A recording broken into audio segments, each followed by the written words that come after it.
अब तो बहुत अच्छा लग रहा है और खुशी भी हो रही है कि मेरा लड़का वापस आ गया है। लेकिन सबसे बड़ी दुख की बात यह है कि नमस्कार, इस वक्त की सबसे बड़ी खबर। विवेक यूक्रेन से अपने घर तक पहुंच चुके हैं, जहां न्यूज 18 पर विवेक के पिता द्वारा विवेक के घर वापसी के लिए गुहार लगाते हुए खबरें दिखाई गई थी।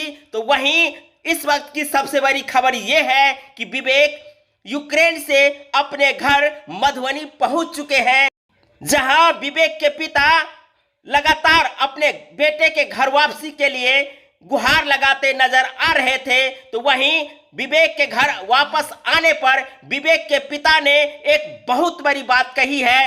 जो बात उन्होंने कही है, ये बात सभी को सुनने की आवश्यकता है। कौन सी ऐसी बात कही है?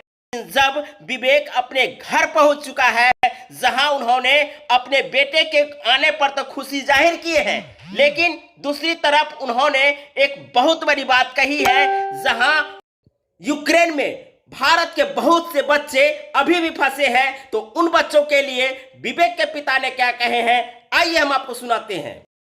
जी, अब हम विवेक के पापा से पूछेंगे कि आपका बेटा अब आपके सामने आ गया, आपके सामने खड़ा है, इतना बड़ा महायुद्ध से बच करके आपके सामने खड़ा है, आप कैसा लग रहा है आपको, पहले बताएंगे आप। अब तो बहुत अच्छा लग रहा है और खुशी भी हो रही है कि मेरा लड़का वापस आ गया है। लेकिन सबसे बड़ी दुख की बात यह है कि कुछ लड़का वहाँ पर फंसा हुआ है, और मेरा बेटा हो या किसी का बेटा हो, बेटा बेटा होता है। इसलिए जो बाकी लोग फंसे हुए हैं उनको पर ध्यान दिया जाए और जल्द से जल्द उनको जो है लाने का प्रयास किया जाए। गवर्नमेंट से ही उम्मीद करते हैं। हाँ योगेंद्र जी, आप इस जिला के डीएम से भी मिल चुके हैं, डीएम साहब आपको बुलाए हुए थे।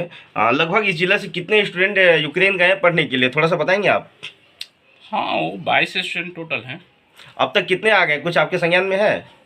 लगभग 18-19 लड़के आ गए हैं, 3 लड़के और वहाँ पर फंसे होंगे। कमेंट करके बताएंगे कि ये वीडियो आपको कैसी लगी। बहुत बहुत धन्यवाद। जय हिंद, जय भारत, जय मिथिला।